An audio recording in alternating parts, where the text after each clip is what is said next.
Hey everyone, new year, new drama.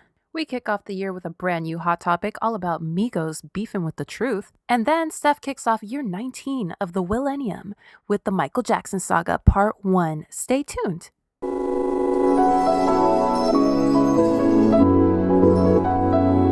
What up, fam? It's good, y'all. Feels good, right? Yeah, I know it, dude. And without further ado, we broadcasting live from CA to NY. We don't have practice. We're rusty. We're rusty. There you go. Rusty ass nail. That's the word. That's the word of the day is rusty. Like your bra, your car. You got a rusty ass bra? Yeah, hoes do.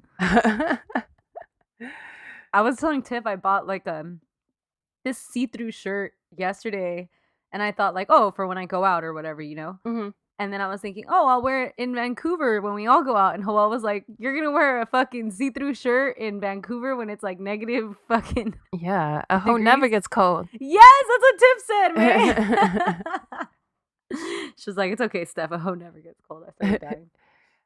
That's funny that you say that because I was looking at a see-through shirt yesterday and I was like, damn, I want this, but when would I ever wear this? Oh, you will find a reason.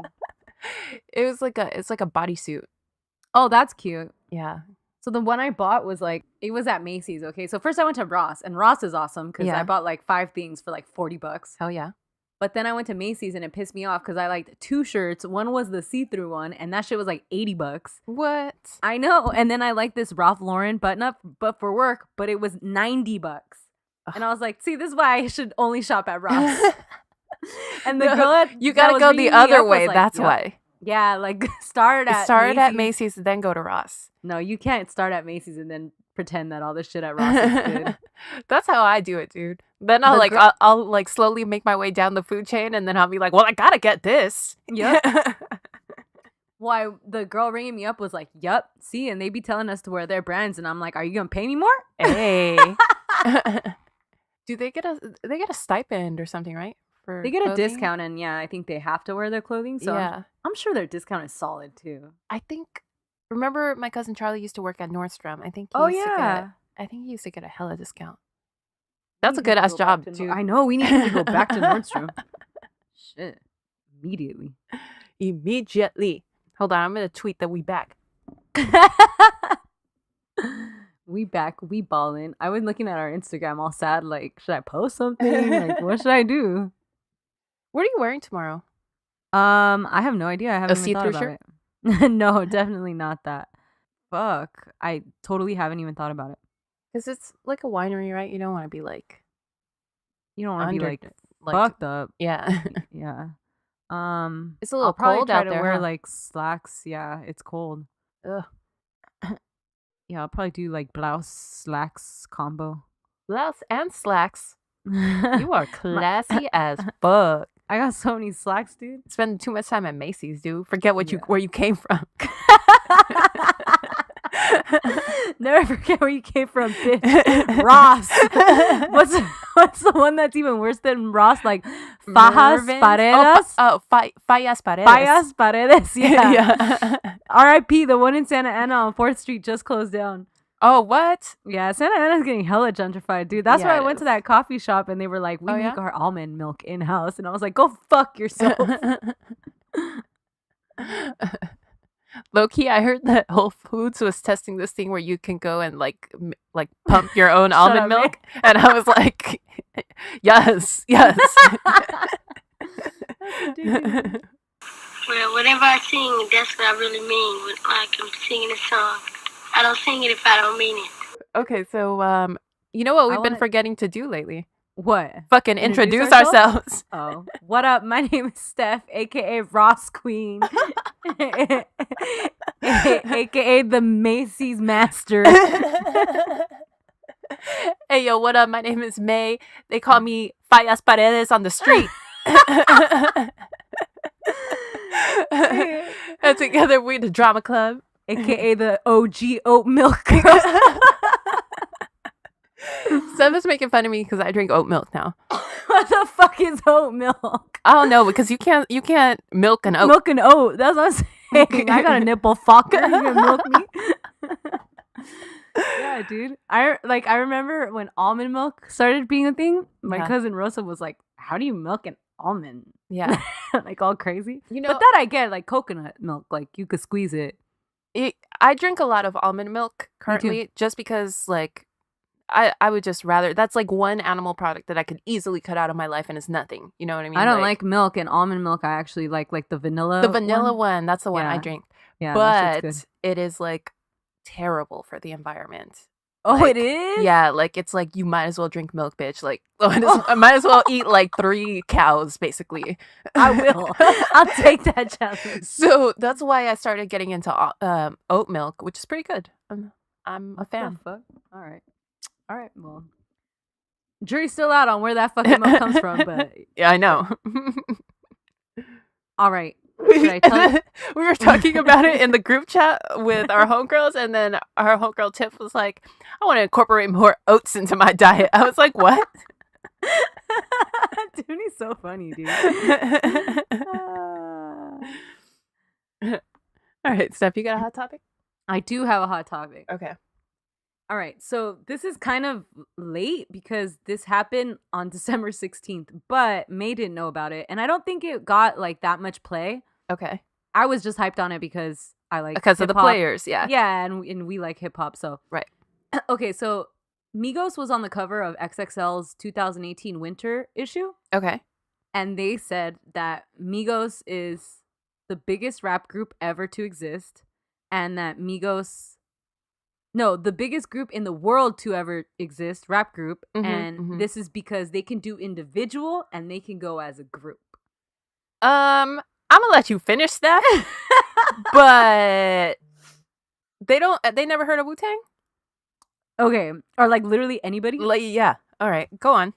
So after this dropped, Lazy Bone, who is a member of the rap crew Bone Thugs and Harmony, meet me at the crossroads. There you go. Stepped up on his Instagram and he posted a video of himself talking shit to Migos, specifically to Offset, because Offset was the one that said it. Oh, okay. Wait, which member of Bone Thugs? Lazy Bone? Lazy Bone. Not even the best member of Bone Thugs. Bone Thugs. Low key, Busy Bone. Busy Where Bone you for at, life. Baby? So he said Bone Thugs is the best group. He basically, first he was like, you guys back the fuck up, first of all. What are you talking about? Like, you guys don't give respect where respect is due. Then he said, Bone Thugs is the best group ever. We're talented. We have our own style. And then he said, and I'm not even really trying to say that. Like, I think there's so many people in the rap game that I give credit to. Have Migos never heard of Outkast? Have Migos never heard of the Beastie Boys? Have Migos never heard of Wu-Tang? Have Migos never heard, like, he just kept bringing all these rap crews. I like that response. Like, me too. And he was like, what the fuck are you guys talking about? Like, you know? So then Offset got mad and he, came to his Instagram and he started saying like that Lazy Bones wash, like this old ass fool. And then he said, are you ready to compare bank accounts? Because I'm ready to compare bank accounts right now. You don't even have like 1 mil or something like that. Okay. And Lazy Bone was quick to be like, see, this is what's wrong with you guys. Like, you think that has anything to do with talent? Like, no, I don't want to compare bank accounts. Let's have a rap battle right now. Oh, there you go. Yeah, and Offset didn't say fucking shit. Because you can't really compare like with the stir fry. With the butter with the stir fry. Like, Ric Flair drip. Woo! Yeah, that is not Ric Flair drip go woo on a bitch. You versus Crossroads. You cannot battle with an occasional woo and like no. That's not a thing. Yeah, Lazy Bone would fucking murder him. Yeah, R.I.P. Yes, it would be so awesome to see that. So then, like they did what they did. Today I was looking this up because I wanted to talk to you about it. Today I saw that Lazy Bone issued a diss track. I haven't heard it, but it's called something like Run Off Migos or some shit like that. All right, okay. That is something I will listen to, I think. Yeah, me too. Huh. It's funny though. Like, I mean, I think a lot of people do that when they're at the peak of their fame is they proclaim that they're the best ever. Like we saw Lil Wayne do that a lot. Jay-Z did that a lot. Yeah, for sure. But then like what about like Run DMC? Like what about the Beastie Boys? I don't feel like I've ever heard any of them ever make that proclamation, and they really like did do something for hip hop and made it grow. Well, I think that Beastie Boys know their fucking place and won't say that because they're white. Yeah, I know they are. Run smart as DMC fuck about that. Run DMC And they vegan. They fucking the show. If you don't think that fucking Mike D is Mike D is up in his Whole Foods pumping his own almonds, you are fucked up. And Run DMC, I think that they do like, they say like, oh, we're the godfathers of this shit, but they give like a lot of props to like fucking everybody that came before them. Yeah, exactly. Yeah, the people fucking beatboxing and fucking nightclubs or whatever the fuck that shit started. And what's that one song that's like, I said a hip hop, a hip, yeah, a hip hop. That shit reminds me of Wedding Singer when that old lady does it. Oh yeah. Yeah, shout out to Wedding Singer. Anyway, so that was like the drama in the XXL magazine world, which I thought was interesting because Migos, sit the fuck down. Yeah, I know. What are you doing? But I mean, whatever. They're like, like who cares? They can say whatever they want, you know? Yeah, like, I get it. Their ego's huge right now. Yeah. And I mean, dude, props to you. I'm sure they're making hella money, and I'm sure they're like, they are probably like at the peak of their fame. But do I think that they're gonna go down in history? Like, hell no. Yeah. Are we still gonna be talking about Migos like 20 years from now? No, when some new ass rap group is saying they're the best ever? No. Right.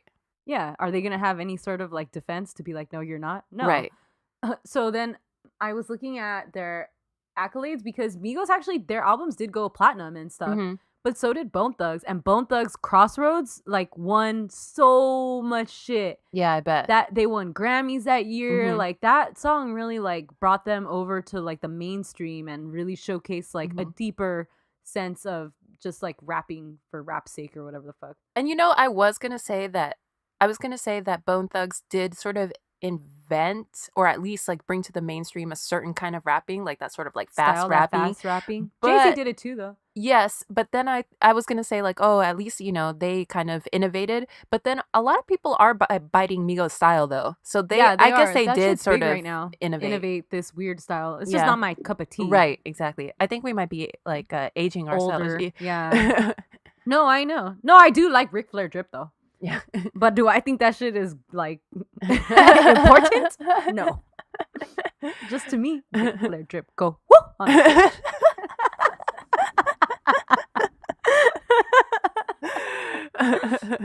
I love that video too. I haven't seen that video. Oh, are videos still a thing?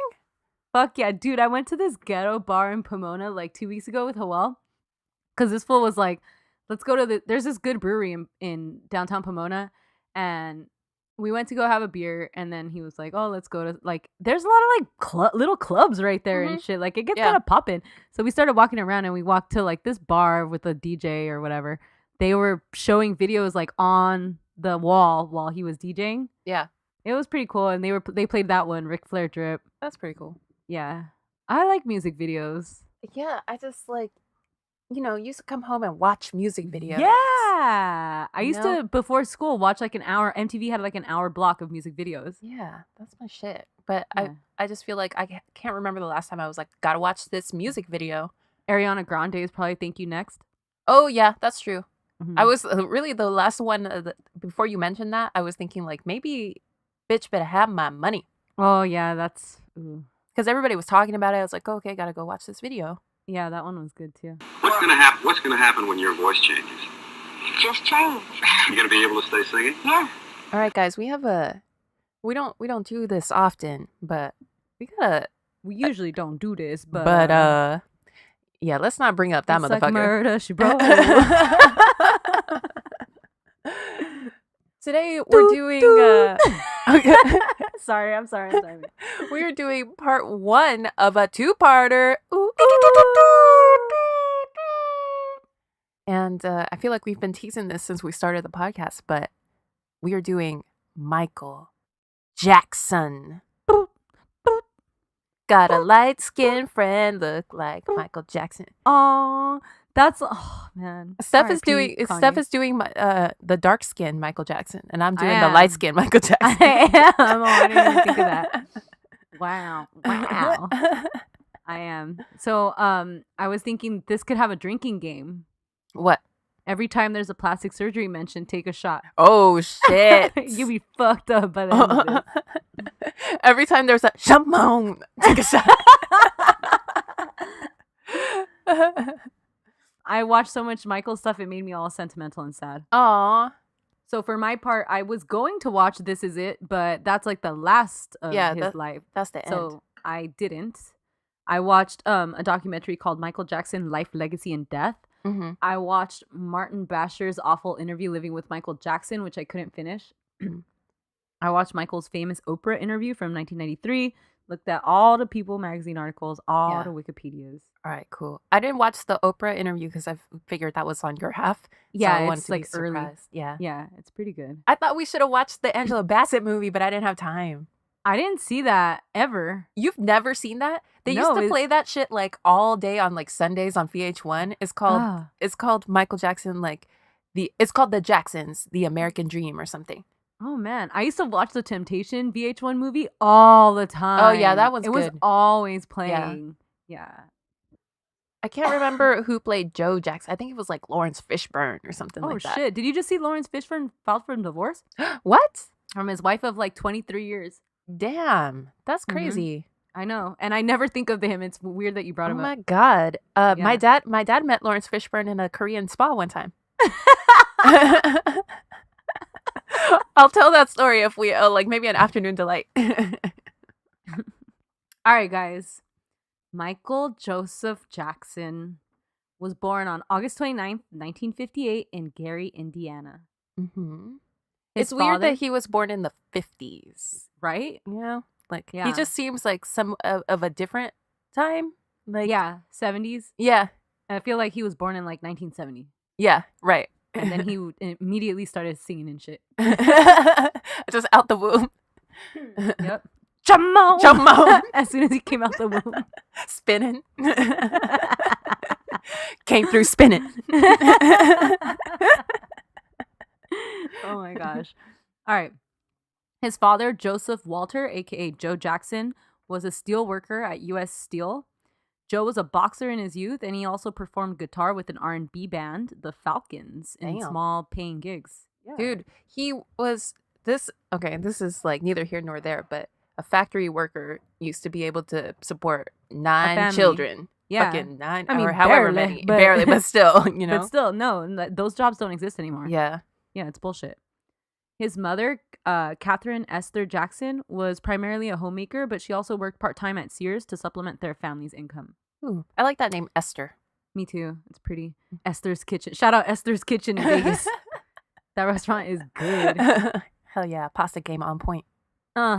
They were Jehovah's Witness, and Michael was the 8th of their 10 children. Mm-hmm. His other siblings were 3 sisters, including Rebby, Latoya, and Janet, and 5 brothers, Jackie, Tito, Jermaine, Marlon, and Randy. They were a working class African American family, and Michael's childhood home only had 2 bedrooms. So Damn, how many bathrooms? imagine Probably Half- one. Yeah, half of one? half a bath. Yeah, and so they were probably like sharing beds, huh? Oh yeah, no, yeah, definitely. His dad organized a family band with the older brothers who seemed really interested in music and in who he saw talent. Mhm. And then in 1964, while Michael was 7 years old, Michael and Marlon joined their brother's band, which at the time only had Jackie, Tito, and Jermaine. At first, Michael and Marlon played backup conga and tambourine. But then in 1965, Michael began sharing lead vocals with Jermaine, and they changed their name to the Jackson 5. Ooh, I bet Jermaine was salty. Hell yeah. There's rumors they have like a lifelong rivalry. Yeah, and I saw something in a later thing where Michael talks about Marlon a lot. I think Michael and Marlon are really close. Yeah, because they're the closest in age, I think. Yeah. Oh. And I like as an adult, like I only like the Martin Basher interview, he talks about Marlon, and then Mhm. other things I saw, he kept saying my brother Marlon has been so great to me. So I think like they were like the ones who were like Yeah. hella close. All right, so the Jackson 5 were winning local talent shows, doing covers of The Temptation when they first started out. Mhm. Then they went on tour in the Midwest from 1966 to 1968. So Michael's now 8 and then through 10 years old. They performed in black clubs as opening acts for such groups as the OJs, Gladys Knight, and Etta James. Wow. Imagine you went to one of those shows. Like, no. That's amazing. You viewed history. Yeah. They would also play at cocktail lounges and strip clubs, high school dances, and basically any place that they could land a paying gig. Wow. Imagine your prom is the Jackson 5. That's fucking sick. It's Michael. You slow down so that I like that one song, but it's dumb that it's about a rat. The one where he's like, Ben, something, something, something, something. Yeah, that's his solo. They won an amateur night at the Apollo Theater in Harlem in 1967. Damn. Yeah, they were fucking like really good straight from the get-go.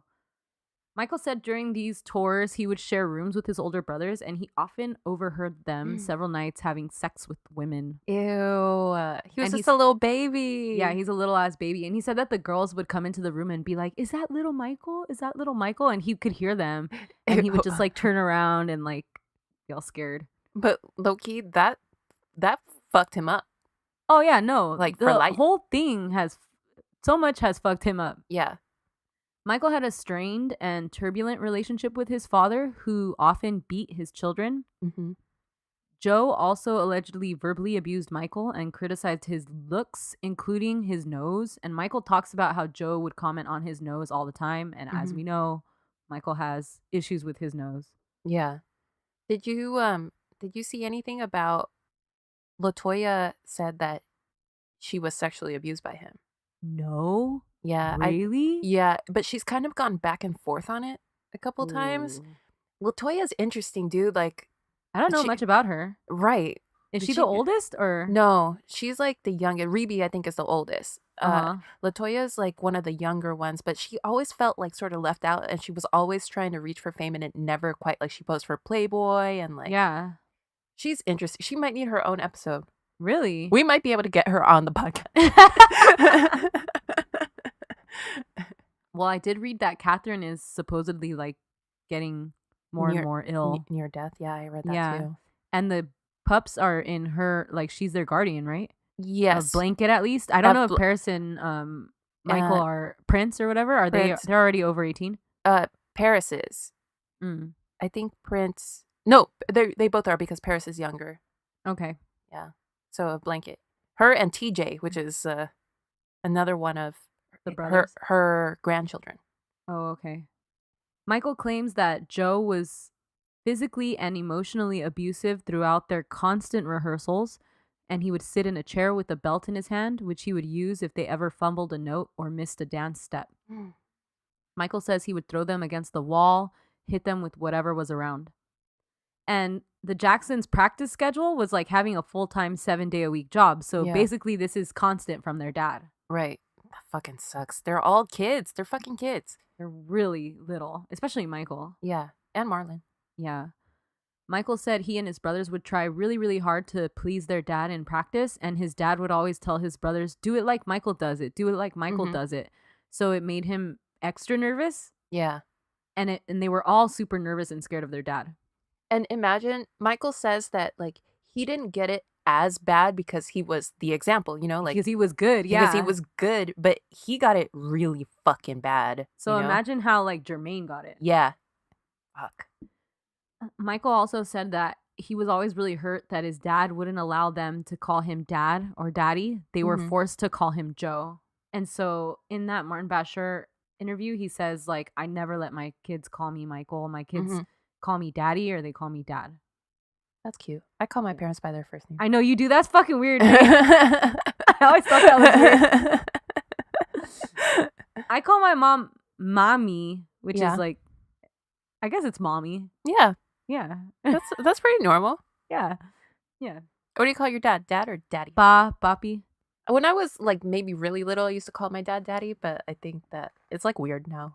like I could never bring myself to try to bring that back. I've never called my parents like dad or mom, like English like that. I've never said it like that. Okay. Michael's mother and Joe, father, and his brothers Jackie, Tito, Jermaine, and Marlon have disputed Michael's long-standing allegations of abuse from his father. They do recognize that they would get whipped, but they say it was more like just discipline that was common at the time rather than abuse. Right. The other brothers also say those whippings helped keep them out of trouble. And Michael also credits his father's strict discipline with being a large role in their success. Because after all, Joe took his very, very poor family and used their talent to turn their lives completely around. That's true, but at what cost, dude? Exactly. I think that Michael, like we were talking about, being the youngest, was the most hurt by having a fucking full-time job and manager rather than a dad and a childhood. Right. And not only that, but it was really all on his shoulders from the time he was like 6 years old. Absolutely. So, There's too many people depending on him. Right. And I mean, who knows how, like, yes, he did lift up his family, but like, who knows how long the ripple effects of this abuse could possibly last. Like, look, now Michael's not here anymore. What about his kids? Like, you know, fucking awful. sucks. So the Jackson 5 recorded their first single following this tour with Stilltown Records in 1968 before officially signing with Motown Records in 1969. Wow. That's like, imagine being anywhere else. Like, that's, you know. Yeah, like that's it. That's it. You made it. Yeah. Critics say Michael was showing a range, depth, and talent more so than his brothers at the time, which we all know. As the saying goes, don't ever let them take the mic away like Mike did to Jermaine. Oh, that's actually, I think, Gucci Mane. Oh, that's yeah. Let's put that in the description to this episode. R.I.P. Jermaine. Joe relocated the family to Los Angeles to try and keep recording and become famous. And the Jackson 5 made #1 chart toppers with their first 4 singles: I Want You Back, ABC, The Love You Save, and I'll Be There. Which one is your favorite of those? Oh, man. I think I Want You Back. Really? Yeah. Yeah, I like I Want You Back, but I like partial to sad songs. I'll be there. Yeah, and Michael's voice is so cute when he sings that one, huh? Yeah. The live performances of these singles are really great to watch with their funky 70s outfits, Michael hitting every note as a little ass baby. Yeah, the afros, the bell bottoms. The afros, fucking finger snapping. Yup. It's so good. Jackson Mania swept the nation, and the Jackson 5 were celebrated as Black crossover artists because they went from having primarily only Black audiences to getting the white folk on their side. And they were all clean cut and like the perfect example. White people love that shit. They were described as bubblegum pop, which I think is like perfect. Michael said in his interview with Martin Busher that even when they made it super famous, there were a lot of times when all he wanted to do was go outside and play, and he couldn't. So he felt very sad. Yeah. Now Michael is 13 years old, going through puberty while being a #1 artist and in major spotlight. Oh, no. People began to call him Teen Idol, and he was starting to stand out more and more as a solo performer. Michael told Oprah in 1993 that his childhood was so lonely and isolating.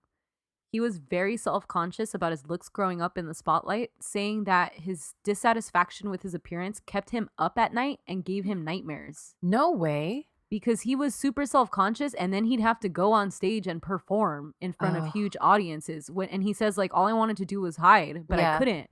Oh God, this is bad. And then like, you know, you gotta pose for magazine covers. Yeah. And there's like no hiding like shit. Yeah. And he's sensitive. Like Michael is a really sensitive guy. He's really in touch with his emotions and you know, like he's not like what I would consider like a manly, burly man, obviously. Right. Yeah. So I think like he took it really hard. Plus he suffered from acne. Yeah. And like, it was pretty like real bad, huh? Yeah. And he said he would try to cover his face with makeup and try to avoid looking at himself in the mirror during this time. And then he tells this awful story once about being in an airport in Virginia with his brothers and this fan coming up to them screaming like, oh my God, it's the Jackson 5. It's the Jackson 5. Where's Michael? Where's Michael? And then when she turned and saw him, she said, ugh, what happened? How dare that stupid bitch? Oh I my know. God. Because at the time he said he had a really bad breakout. So then he said, like, when that happened, he wanted to just fucking die right then and there. Yeah. Oh my God. Who is that? Like, who does that? But people are like, they have no self-awareness. No, they're disgusting. Yeah. And then Michael says that about his acne, his dad would always tell him, oh, you didn't get that from my side of the family. Wow. And he, Okay. yeah, Okay. like just nothing to help, you know, Yeah, like you just making shit worse. Mm-hmm. And he says, like, I just don't think my dad realized how bad all the things he said affected me. Mm-hmm. Like he would just say that shit. And that I think that's the key. That's how you know that the dude was just cruel because like the thing about like making them work or whatever, like you said, like he was trying to lift his family out of poverty. But why this? Yeah. You know, Why this not has no you? purpose. Yeah. Ugh. And I think like we know so much about childcare now. I know that this was a different time. It really was. And like Mhm. there's so much that we've learned since then. And we put emphasis on like, you know, like you don't criticize your kids like that. Right. Because we know it's bad. Maybe at the time, like it was not as bad. Mm-hmm. But I think it's still really important to look back and see like how all of this created the issues for Michael that we see later on because it's not his fault, Right. you know? Mm-hmm. One thing I also want to point out is that psychiatrists have said that Michael's tendency to remain childlike and his fascination with childhood while in adulthood are consistent with the effects of mistreatment being endured as a child. But okay, how come the other brothers aren't like that? I don't know. They were older, they were stronger. Yeah. Some people can take it and some people can't, you know? Mhm. That's why you just don't do it because Right. you don't know what you Yeah. have. I really don't know. Also, like some of them, like how old were like Tito and Jermaine? Were they like 16, 17? Like they Yeah, still probably. got childhoods. Yeah, that's true. You know, Michael didn't get one. And also, if they fucked up, like, I mean, everybody Whatever. was watching Michael. you Yeah, know? like whatever. Who cares? Yeah. The Jackson 5 sales slowed down in 1973, and then Michael soloed the single Ben, which fucking blew up. Yeah.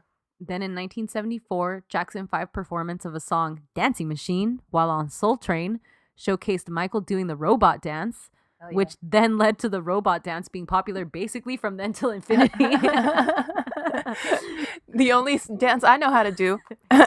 My fucking cousin Herman from El Salvador came like a few weeks ago and we were like dancing and he was like doing the robot and then he was like, "Este es el robot cumbia," and he started shaking his little hips. That shit was fucking funny. That's a good ass song too. Like that's crazy that they Dancing were able Machine? to sort of like come back with that's a whole different sound that they had from before. Like Yeah, that's from pretty that cool. bubblegum pop. Yeah. Yeah. Motown's refusal to allow them creative input led to them splitting ways in 1975. So Jackson 5 then signed with Epic Records in 1975 and renamed themselves as the Jacksons. Okay. Randy formally joined the band and Jermaine left to stay with Motown and try to make it as a solo artist. Because Jermaine was like married to Berry Gordy's daughter or something, Yeah, right? he So was he couldn't already leave. older, yeah. Yeah. Man, I bet he was like looking away like, oh shit. There goes my money. There goes that paper. There goes Michael. Is that little Michael? The Jacksons kept touring internationally, and Michael became the lead songwriter during this time in their cool. careers. He wrote the hits "Shake Your Body Down to the Ground." Oh, that's a good ass song too. That is a good ass song. "This Place Hotel" and "Can You Feel It?" Can you feel it? I don't like that song actually. In 1978, Michael starred as the Scarecrow in the musical The Wiz, co-starring Diana Ross. I don't fuck with The Wiz, dude. Nobody does. It was a box office failure. But I think it's like a cult. Like people, I think. Yeah, because there's just so many important people in it. Yeah. Diana Ross. I think. Is it Steven Spielberg? No. It's not? Mm-mm. I think that African Americans fuck with The Wiz. Yeah. Like, yeah. I think it's very special. Yeah, totally. They did The Wiz live on NBC. I didn't watch that shit. I didn't watch that shit either. Sorry. I wanted to look at this shit. Yeah, the budget was $24 million. It made $20 million at the box office. So the shit was not popping. And also you got Diana Ross at her fucking peak. Why did you give her that little crusty afro? Like make her look poppin' like she did in her regular life. Seriously. They don't know what the fuck they're doing. All right, so anyways, it was a failure, like we said, but its score was arranged by Quincy Jones, and he and Michael started a working relationship and friendship. Mm-hmm. Jones then agreed to help produce Michael's next solo album. So this is like, Cool. good thing he did that shit. Yeah. Good thing he did that trash movie, Michael. Also, I think this is where he met Diana Ross, and they like lifelong friends. No. They met when he was little. Oh, really? Yeah, because Okay. there was a lot of Motown tried to spin it like she discovered them. Like she discovered the Jackson 5. Oh, interesting. Which isn't true, but she did sort of push for them to get signed. Oh, okay. Because they got rejected the first time. In that Living with Michael Jackson interview, when he goes to that fucking Caesar's Palace place and buys all that trashy Guido shit, Michael's like, or I think Martin Basher asks him like, do you like to buy jewelry, or like, you know, like, because he spent like millions of dollars in that dumb little store. Yeah. And he's like, no, I don't like jewelry. I'll buy jewelry like for a woman I'm seeing. I'll buy jewelry for Elizabeth and Diana because they love jewelry. Yeah. And I was like, damn. That is so funny. I was like, what the fuck? I want to be your friend, Michael. Imagine you're Elizabeth Taylor and Michael Jackson is giving you diamonds. Hell yeah. That shit's probably amazing. Dude, you're Elizabeth Taylor. You can get like the most asexual man in the world to buy you jewelry. That's how bad that bitch was. Yeah, Elizabeth Taylor was a badass bitch. All right. So now Michael is 20 years old. He's out here. He balling. He's partying at Studio 54 on the fucking regular. Hell yeah. He's starting to get exposed to early hip hop, beatboxing, and breakdancing. And then in 1979, he broke his nose while dancing, and he had his first rhinoplasty. So everybody take a shot. Hey, fun fact. I found out my nose has been broken. Oh, like, I remember, yeah. A couple months ago. Changed my life. Now I'm like, I can't breathe. Like, I can't breathe out of my left nostril. You're just like Michael. So after that first rhinoplasty, he was like, I can't breathe, just like you. So then he went and had a second one with a quickness. Hell yeah. So there's his first 2 nose jobs real quick. And this is when Michael's low-key looking cute. He's really cute, man. His little like shrunken tuxedos. Yes. And like his afro and his Jerry new curl. nose. Yes, love it. Yeah. And he has like maybe just like the tiniest bit of eyeliner on. Yes. He looks so good. His skin cleared up. Like, I don't know.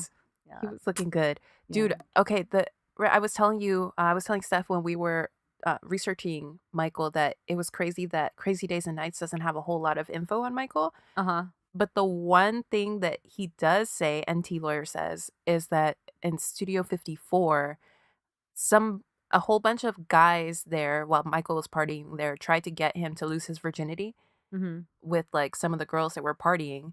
So they took him to a back room to like party with these girls, but like he chickened out like last minute, and then all he could do was like watch other people have sex. That's interesting. Well, he talks in that Living with Michael Jackson interview about when he lost his virginity to like his first girlfriend, and he says that she like told him like, I want to come over, and like all the stuff she wanted to do to him, like she wanted to have sex with him.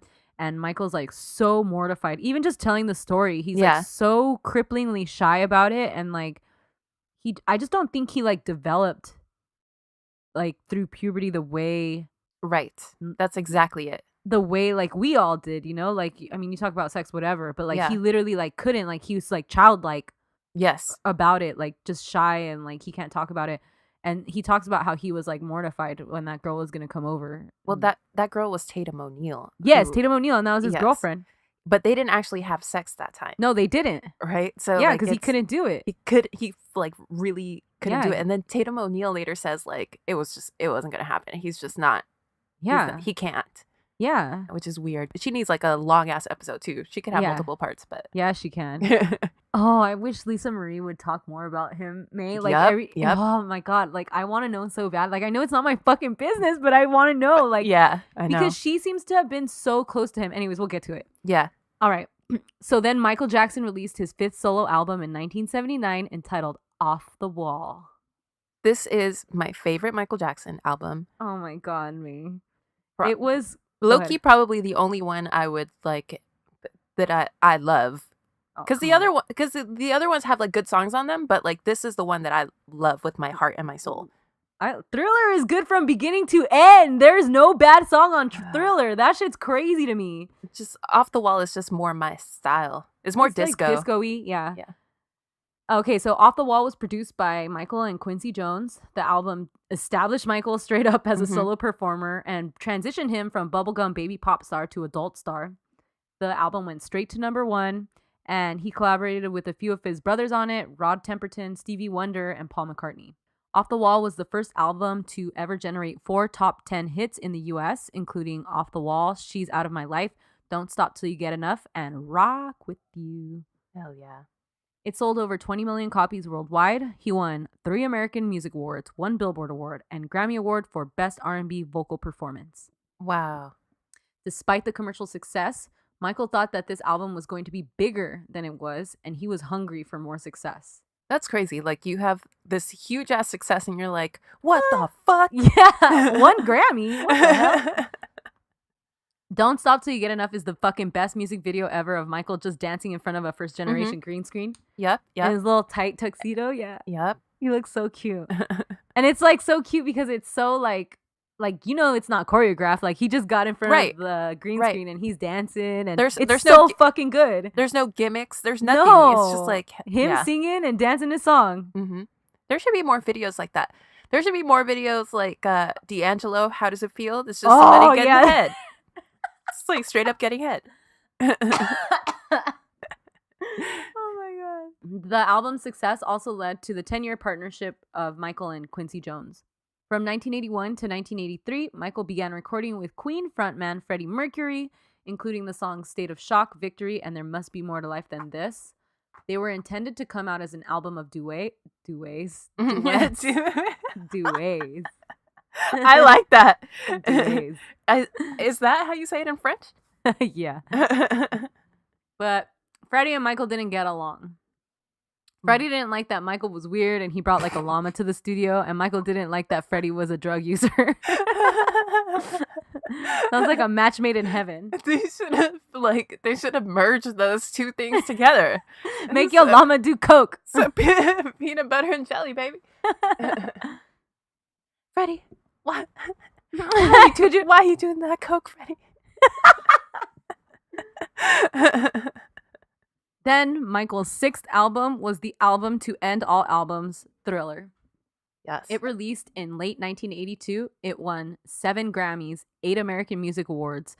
It was the best-selling album worldwide in 1983. It was the best-selling album of all time in the United States. Woo! I don't know if it still holds that record. I doubt it. I think it always switches up with Eagles' greatest hits. Oh, okay. Which, that's cheating. That's a greatest hits album. Yeah, that ain't real. Yeah. Thriller topped the Billboard chart for 37 weeks and was top 10 for 80 consecutive weeks. Wow. It was the first album to have 7 top 10 singles, including Billie Jean, Beat It, Wanna Be Starting Something, and Thriller. Thriller was certified platinum for 110 million sales worldwide. Jesus, no way. Thriller won Jackson and Quincy Jones Producer of the Year awards at the Grammys in 1983 and Album of the Year. You know what's wild to me, now that you're saying that album sold 110 million records, how many did the Eagles sell then? And like, how many, pull an average person off the street, who can name an Eagles song besides Hotel California and like maybe like 2 or 3 more? No, you know, like nobody. Yeah. Meanwhile, like somebody could take an average person off the street, they could probably name like 3 songs off of Thriller alone. At least 3, you yeah. know? That's crazy. Who is out there buying the Eagles records? Dentist. I just keep my mouth shut. Yeah. Right there. In addition, Michael's music video for Thriller made history. It was a 14-minute short zombie movie directed by John Landis. Vincent Price's voice is all up in there. Shit is fucking iconic. Yeah. It defined music videos and broke MTV through to the mainstream in 1983 because this was still a new thing at the time. People weren't making music videos. Much less making like a fucking mini movie. Yeah. He really saw the potential, I think, in music videos before other people did. I think because he was into playing like that, you know, like he liked acting. Yeah, he liked having fun. For him, It was probably fun. In 2009, Thriller was included in the National Film Registry, and it's the only music video to ever be included. Wow. There's gotta be, come on now. No, dude. That can't be the only video. That's it. I mean, some other videos deserve, some Hype Williams videos in the 90s deserve to be on there. Yeah. That should change the game. Michael Jackson had the highest royalty rate in the music industry at this point, making $2 for every album sold, and he was making record-breaking profits. He made a documentary titled The Making of Michael Jackson's Thriller, and that shit sold over $350,000, over 350,000 copies. Yeah, I've seen that. That's good. Yeah. He made dolls that sold at department stores. Everyone started trying to dress and dance like him. It was this national fucking phenomenon. I can't really put into words the magnitude that Thriller was and continues to be for the music industry. Mm-hmm. But I feel like Michael was a performer before we really knew what that was. He made music videos before we really knew what that was. He was a complete artist when that wasn't really a thing. Mm-hmm. He put MTV on the radar. And the New York Times said, in the world of music, there's Michael Jackson and then there is everyone else. True. Yep. At that time. Yeah. On March 25th, 1983, Michael reunited with his brothers for a taped Jackson 5 performance celebrating Motown Records. Because he gives the people what they want. This gave us the iconic Michael performance of Billie Jean, where he's wearing the black sequin jacket with a single glove, and the debut of his signature dance move, the moonwalk. I've been trying to moonwalk all week. Cannot do it. Can barely walk forward. Same. I can't earth walk. We can. Me and you are like the worst dancers of all time, and you're trying to moonwalk? Jumping a few steps there, my dude. Jumping a few steps. You know what I can do? The floss.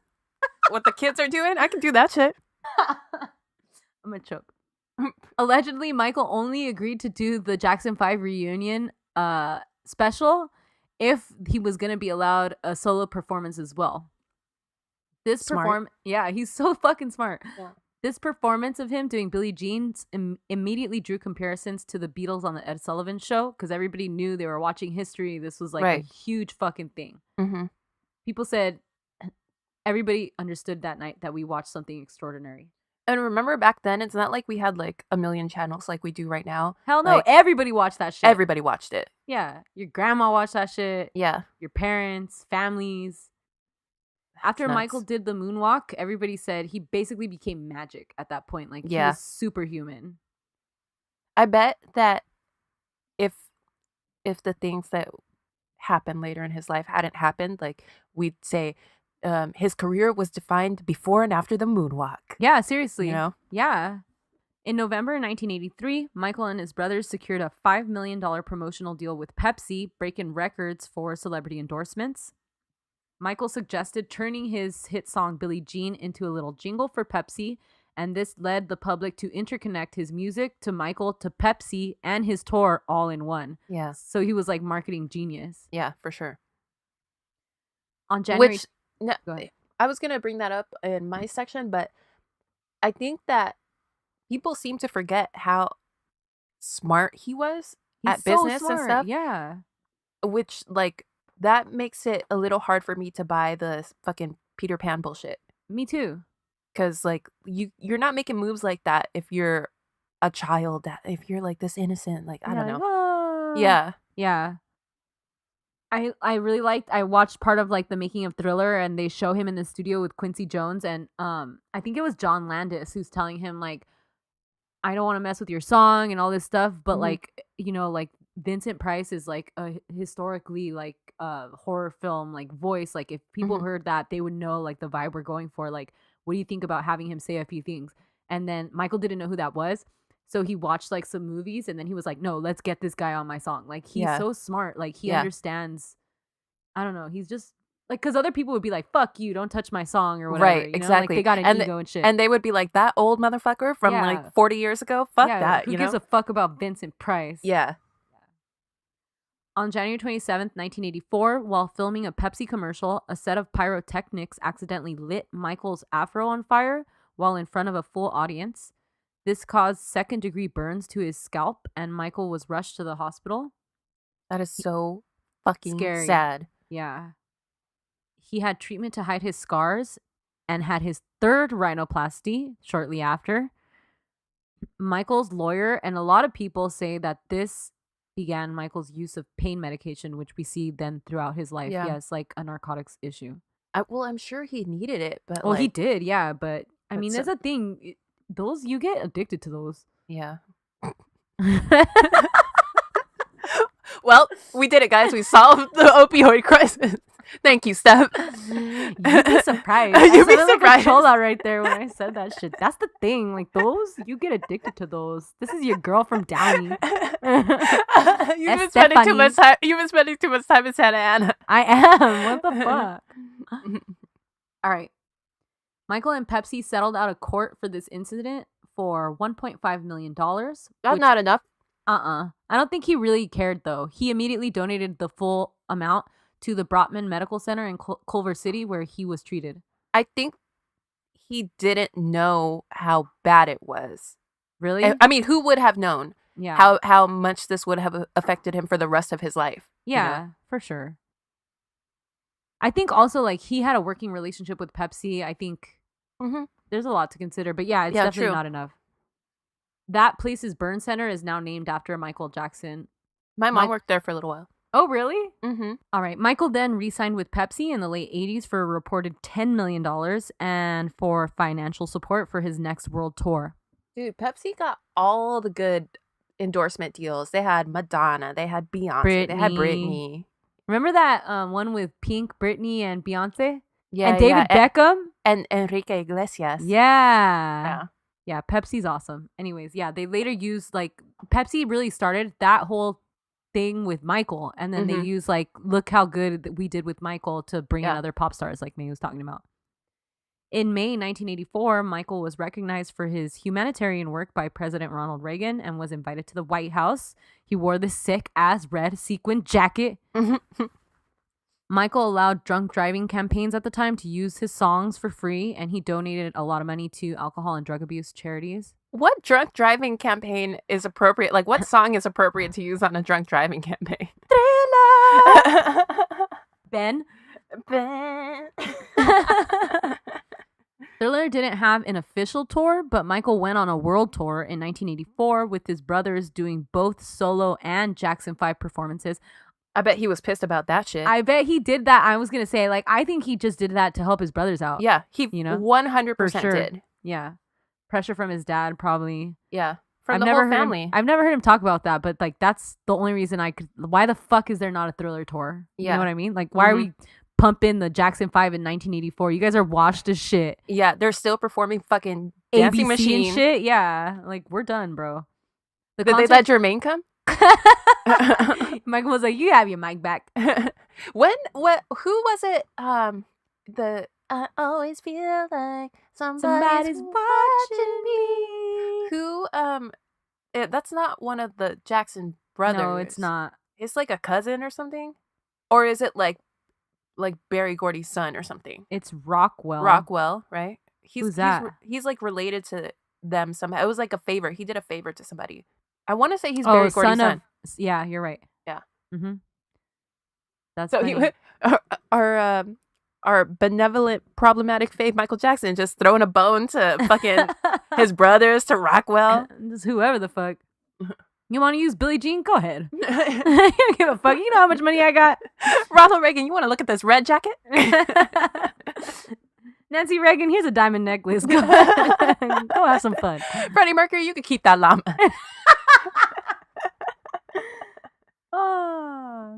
This concert didn't have huge ticket sales, and then Michael announced he'd donate all of his earnings to charity. I don't know if they correlated with one another. Yeah. He then co-wrote We Are the World in 1985 with Lionel Richie to aid the poor in Africa, and that song was a fucking bop of the year. That song was fucking huge.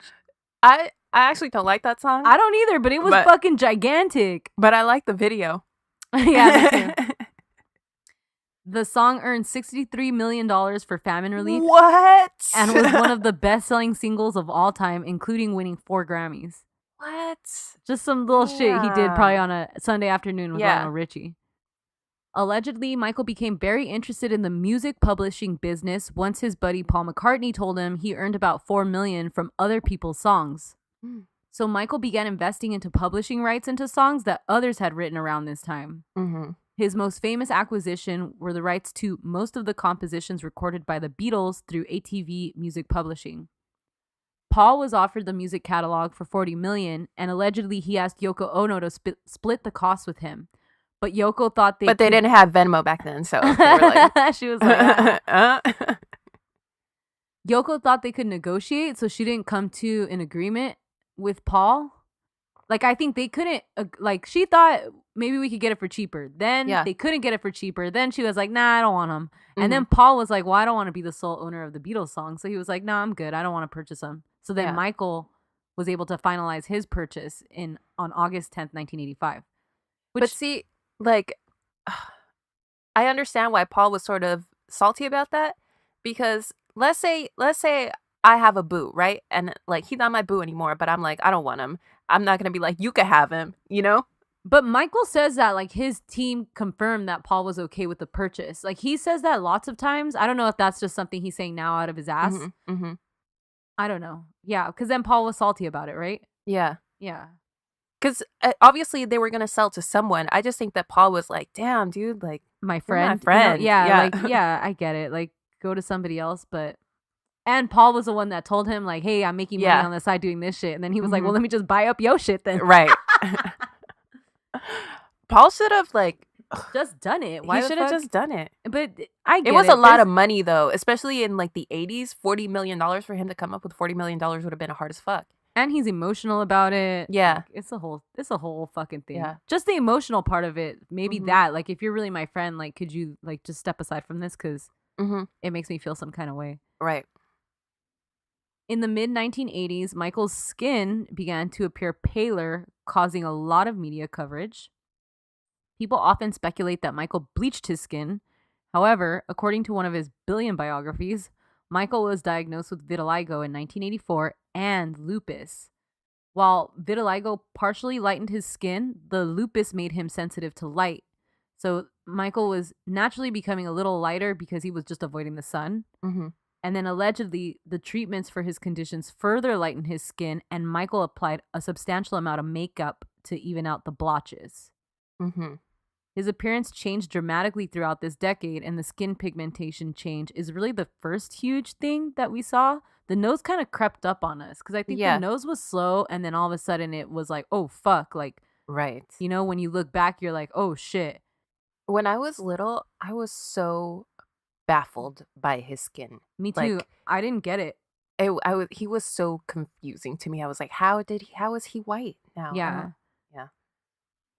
Michael said that he never purposely bleached his skin, but used makeup to control his patchy appearance from the vitiligo. Because remember, Michael's really self-conscious. But we know that's a lie. What? Like, he did bleach his skin at first to sort of even out the vitiligo. Says who? I never saw that. Oh, that's gonna come up probably in my section. Okay. Of his vitiligo, Michael said, it's something I can't help. When people make up stories, I don't want to be when people make up stories that I don't want to be who I am, it hurts me. And it's a problem for me because it's not something that I control. So for what it's worth, Michael was diagnosed with vitiligo in his autopsy, but not lupus. And then I guess May has some more tea on that. Yeah. Around this time, Michael also had that weird dimple created. The John Travolta. And he lost a lot of weight due to his desire for a dancer's body. People often say that Michael was dizzy all the time. And he was spinning all the time. He'd be spinning. He had vertigo.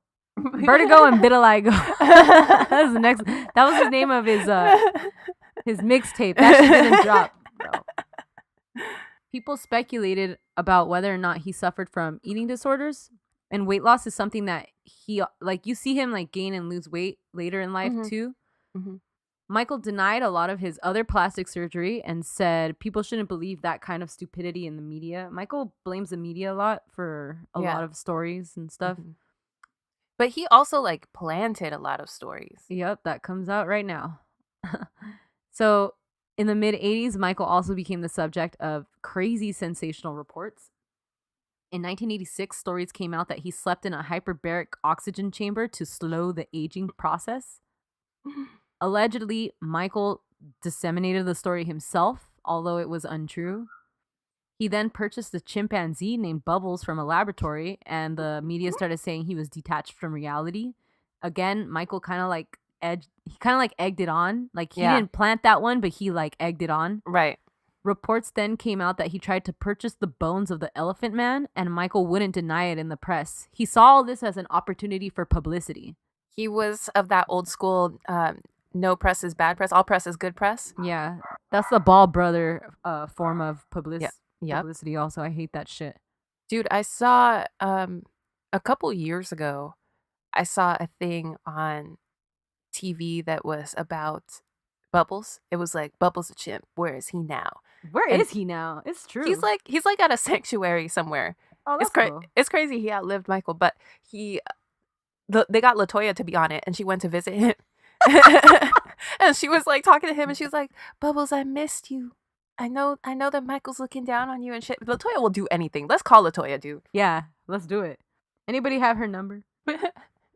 It was just like, it was a slippery slope though. Like Michael didn't see, how could he know that it was going to lead to what it led to, right? Yes. Because as they started popping off, Michael stopped leaking like news stories, but the press then just started making shit up.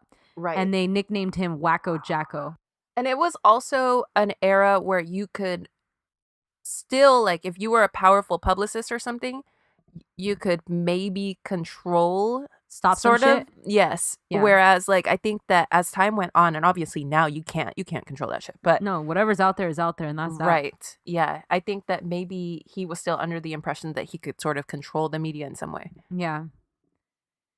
In 1986, Michael made Captain EO for Disneyland with George Lucas and Francis Ford Coppola. Hey, did we get to see that at some point?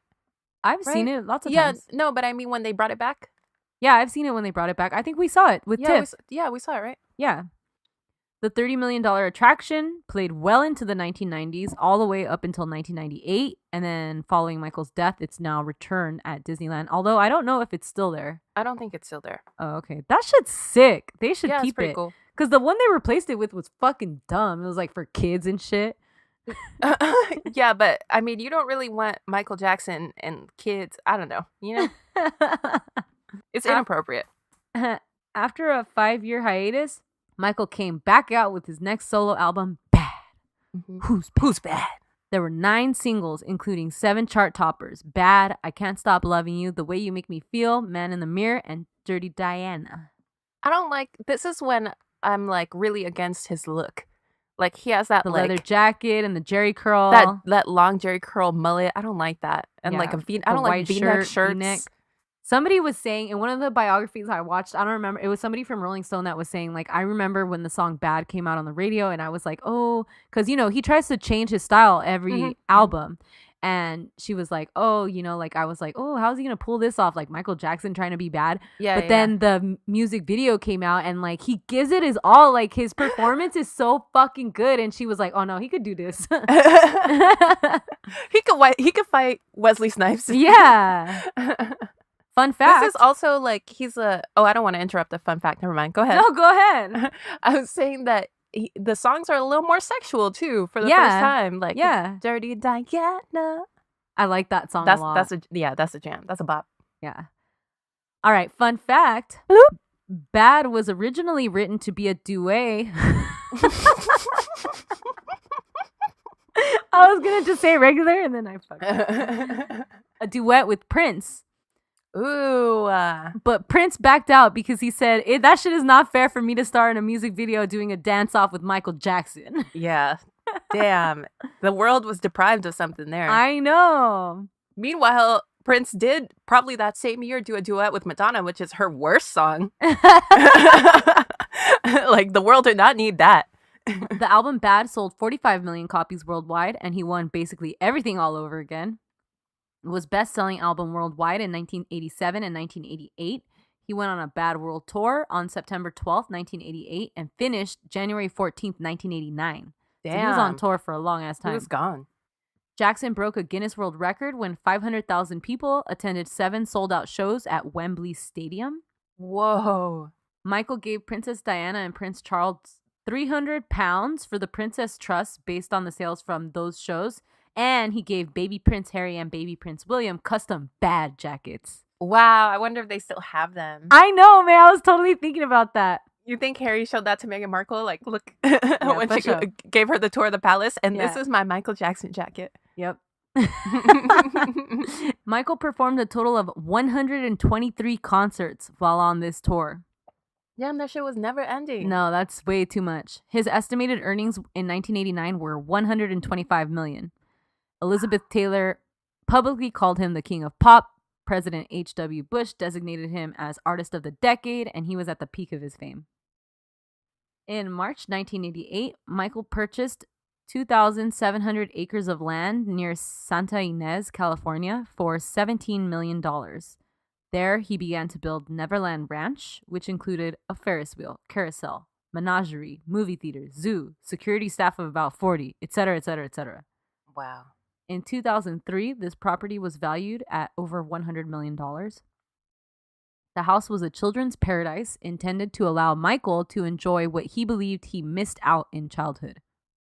In 1991, Michael renewed his Sony contract for $65 million, a record breaker at the time. He released his 8th album, Dangerous, that was certified 7 times platinum. The singles Black or White and Remember the Time were major keys. Yeah.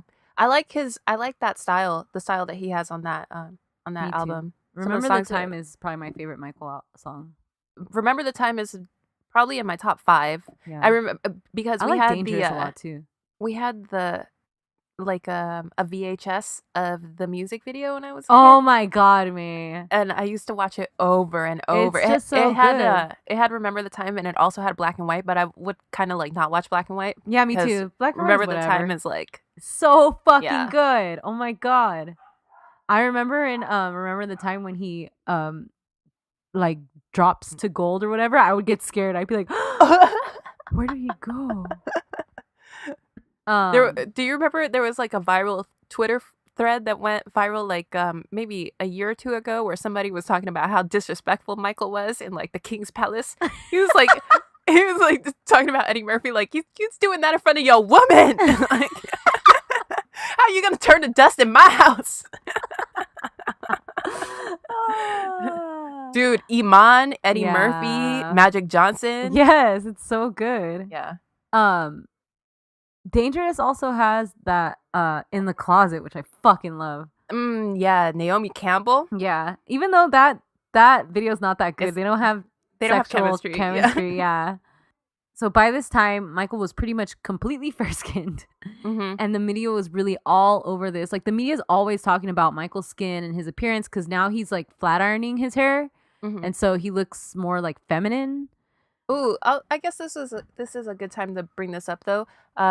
The tea is he's been wearing a wig since the Pepsi incident. Yeah, that he lost so much of his hair. If you Yeah. watch that little video where his Where hair it lights catches on on fire, fire? it's really scary. You see his, like, Yeah. scalp, like, burn to the core, you know? Yeah, it's so scary. It could have been a lot worse than it was. Like, thank goodness he got off relatively Immediately. easy. Yeah.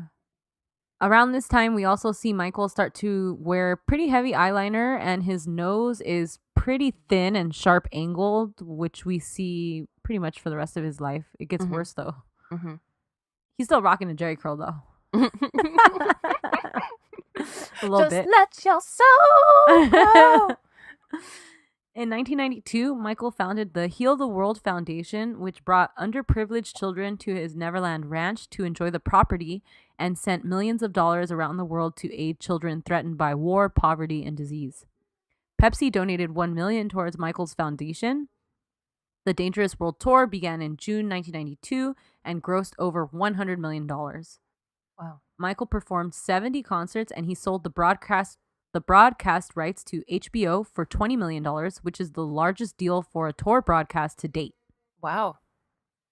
Michael, at this time, like many celebrities, tried to bring the public attention and sympathy towards the HIV and AIDS epidemic. He pleaded with the Clinton administration to provide more AIDS charities and research. He traveled to Egypt, and this shit was like highly publicized that he was all up in, this was like Africa? a thing though. Like, I mean, people are always like, oh, like Princess Diana did AIDS stuff and Michael Jackson did AIDS stuff. But to me, it sounds like a lot of people at that time like tried to do it, you know? It was very taboo. popular. It was very popular though. Like that was the thing to do. That was the fucking charity to get into. Yeah. Everybody loved having their little red ribbons at the Oscars and stuff. Yes. Like, I mean, like, I know it was like taboo, but like not in like the celebrity world. They seem to all be jumping on that fucking train. Yeah, yeah. I respect the people who were doing it early, like in the 80s. That's different. That is different, yeah. Or like Diana was like holding and touching people when they were like saying like, oh, don't touch them and shit. And that's fucking boss. One unfortunate day in Los Angeles in 1992, Michael's car broke down. Okay, so a man named David Schwartz helped him out and instead of taking money, asked Michael to call his stepson, who was a big fan of his. This stepson became Michael's first accuser, and we're going to refer to him as accuser number 1. Michael did, and he allowed them to spend time in Neverland Ranch with him, even taking the family on trips with him to see some of Michael's shows. More on this in a bit. In January 1993, the NFL was looking for a way to boost halftime show audiences, which had been plummeting in the years prior. They reached out to Michael for his universal appeal to perform a show. It was the first Super Bowl halftime performance that grew greater audience than the fucking game itself. Then Michael's album sales blew up afterwards, and they basically changed Super Bowl halftime shows from there on out. Yeah. Was it like, why did his sales blow up after that? Like, who hadn't heard of him at that point? It was like, who's this young chap? Or like maybe forgot or like couldn't find their album, so they went to go buy it. I don't know. But it's true, dude. It's like every time you see a halftime show, except for Katy Perry, her halftime show was trash. But most of the time when you see like a halftime show, you're like, fuck, I gotta download this song or listen to the song, you know? Bruno Mars did that to me. Bruno Mars hella did that to me. Yeah. So, dude, the year before Michael did the halftime show, they aired a fucking special episode of In Living Color. Okay? So Michael came in and he changed that shit. Sorry, J-Lo. All right. In 1993, Michael was accused of child sexual abuse by the 13-year-old stepson of the guy he met after his car broke down. So accuser number 1. And his father, Evan Chandler, who was a dentist and a screenwriter. His most famous screenwriting credit is Robin Hood Men in Tights. He like co-wrote that or something. That's crazy. Yeah. Evan was like an LA dentist who catered to celebrity clientele. Carrie Fisher knew him and of him. He was like her dentist. And in her autobiography, she says that Evan could be paid to send an anesthesiologist to administer drugs for his clientele. What? Including morphine. Carrie said in the 80s, she would always come to him for morphine because she was an addict during that time. Yeah. She also comments about the whole thing, but I didn't put it in here. Okay. She's like, she basically said, let me finish it first. Okay. So accuser number 1 allegedly told his dad, Evan, of the allegations while he was under the influence of anesthesia during a routine dental procedure. At the time, Evan and his ex-wife June were in the midst of a custody battle for accuser number 1. And the dad, Evan, was over $60,000 behind in child support payments. Wow. The Chandler family demanded payment from Michael, which he refused. Accuser number 1 then went to the police and said that Michael had sexually abused him. However, his mother was adamant that there had never been any wrongdoing, and she refused to cooperate. Michael hired private investigators to follow around their dad, Evan. Evan was then recorded discussing his intention to pursue charges and was heard saying, quote, "If I go through with this, I win big time. There's no way I lose. I've checked that inside and out. I will get everything I want and he will be destroyed forever. Michael's career will be over. June is going to lose, accuser number 1. She will have no right to see him again." End quote. The phone call took place on July 8th, and then the child allegedly confessed to the abuse on July 16th. Okay. Michael attempted to utilize the recording of the dad to show that his only goal was to extort money. Further, Michael brought forth evidence saying that the dad had been asking Michael to help him with his owed child support and had been asking Michael to help finance some of his screenplays. In January 1994, LA County DA said Evan would not be charged with extortion due to lack of cooperation from Jackson's team and the Jackson team's willingness to negotiate with Evan. Mm-hmm. At this time, Michael began taking medication to deal with the stress of the allegations, allegedly painkillers, Valium, Xanax, and Ativan. Xanax is a painkiller? No. Okay. Xanax is like Ativan. It's like Okay. anxiety. Okay. By the fall of 1993, it was reported that Michael was dependent on the narcotics. In August 1993, police raided Michael's house and found books and photographs in his bedroom featuring young boys with little or no clothing. The books weren't illegal and they were open for sale within the United States, so he was never indicted for this. Mm-hmm. Accuser number 1 gave police a description of Michael's genitals, and a strip search revealed that he had correctly claimed Apache-colored buttocks, short pubic hair, and pink and brown testicles. Reportedly, he had also drawn accurate pictures of a dark spot on Michael's penis, which was only visible when the penis was lifted. That's the smoking gun, dude. That's really scary. Despite contradicting internal errors, with reports of jurors feeling the photos didn't match the description. Jurors. So this was It was going through. They took it to the grand jury. Oh, okay. They didn't finish, but it was going through. Uh-huh. The DA stated in a sworn affidavit that he believed the description was accurate. Mm-hmm. And that there's a lot of weight to that. Like an attorney isn't gonna lie, especially not a Right. DA. Mm-hmm. I mean, it's not they unheard could. of, but yeah. It's like highly unlikely. Yeah. Michael described the search of his house, the photographs taken of his body, all in an emotional public statement, which was aired on public TV, proclaiming his innocence. Mm-hmm. It's really sad, that video. Yeah. On January 1st, 1994, Michael settled with the Chandler family for a reported $22 million. Later, the settlement documents revealed that the settlement was $15 million. Mm-hmm. Immediately after the settlement, the Chandler family stopped cooperating with the ongoing criminal investigation and stopped talking to the district attorney. A motion filed by Jackson's defense team asserted that Jackson was never criminally indicted and the settlement admitted no wrongdoing and contained no evidence of criminal misconduct. The Chandlers signed the statement without contest. However, their attorney said, quote, "Nobody bought anybody's silence." Mm-hmm. Allegedly, the settlement was made without Michael's consent, and I think you'll get into that.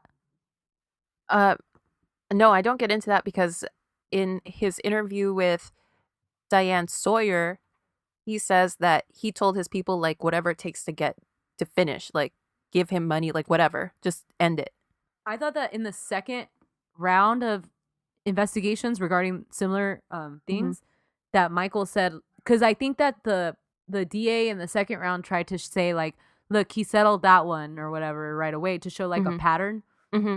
And Michael came out and said that settlement wasn't done with his consent. That's, like, my understanding. I think that he was saying that, like, he tried to distance himself from it, but not that it wasn't done with not that it was done without his consent, but just like further distancing himself from having to say, like, oh, I settled because I did it. Just like he made a pragmatic financial decision with his advisors. Okay. Janet Jackson went on public TV and said, quote, "Do you think if Michael really did this, that the child's parents would accept money and let it all go?" End quote. But you know that LaToya also went on TV during this time and said that she had seen payments to other children for at least the last 10 years, that her mother showed her the checks, and that her mother had been furious with Michael for several years because he was paying off these kids. And LaToya says that her mother was using the F word in regards to Michael. Like, she kept saying, like, why is he this way? He's a little F word, and, like, he needs to leave those little boys alone. This is what LaToya said on TV to Katie Couric. Yeah. But LaToya's a fame whore too, right? She sure is. Yeah. So I don't know. Mm-hmm. But, I mean, we do know that those payments happened. Oh, they did happen. They did happen. I don't know about the second one too. I want to listen to what you have, because I don't remember it. Like, I think I was, like, in school and I was just, like, the thing is, like, when you get older, or when Michael got older, it's sad because he became kind of like this like media shitstorm rather than like the big musical icon he had been. Yes. So like I remember like when I was older, like I would just be like, oh, it's another Michael Jackson shit. Like, you know, like yeah, like you don't even like care that much because like he hasn't made a bop in a while and shit. Exactly. You know? Exactly. It sucks. I think it's different. It holds a whole different weight to the people that are older than us, like one generation older than us, because he was different for them. He was like a god. Like he was like fucking magic. He did the moonwalk, you know? Yeah. The criminal investigation was found to be inconclusive and no charges were ever filed against Michael. Allegedly, the Department of Children and Family Services investigated Michael in 1993 at the same time, and they also couldn't find credible evidence of any abuse or sexual misconduct. Following the settlement, the dad, Evan Chandler, had multiple plastic surgeries to mask his identity, as he claimed abuse and harassment from angry Michael Jackson fans. Later on, during Michael's 2005 trial, June, the mom, testified that their son, accuser number 1, legally emancipated from his parents and hadn't had any contact with her since the settlement in 1994. That is so sad. So he was like 14, and after this happened, he just never talked to his mom again. Because she testified that it was because he said that it was because she let it happen. She let the abuse happen. That's crazy. In August 2005, accuser number 1 sued his father, Evan, for attempted murder with a barbell and mace and obtained a permanent restraining order against his father. No way. I didn't know that. Because he was close with his dad for a while there. Yeah. From like, because the dad got custody. Yeah. For like, I think 10 years, they were pretty close. Yeah. Accuser number 1 was called to testify in the 2005 trial, but he fled the United States and threatened legal action against the prosecution to avoid testifying. The dad, Evan Chandler, committed suicide on November 5th, 2009 by shooting himself in the head 4 months after Michael's death. So fucking sad. He left no suicide note. So that's basically where I'm going to end off. Yeah, we're going to do some overlap at the beginning of next week's episode, which should be fun. Yep, May's going to tell you guys the next part of Michael Jackson's story, which is probably worse. I think I got the light part. I think I got like the glory. Yeah, you did. You got some good shit because mine starts off as a shitstorm. Oh, no. Well, guys, tune in next week to hear the rest of the Michael Jackson saga. Yeah. Hit us up on Insta and Twitter at Drama Club Pod. On the hotline, 505-539-0556. On our website, dramaclubpod.com. And let us know if you want to hear any specific episodes. New year, new us, baby. Oh, yeah. Happy New Year to all of our friends and listeners. Thank you all for wishing us happy holidays. That was really sweet of you guys. We loved you. We missed you. We back. We back. Bye. Later. However, whatever with your however.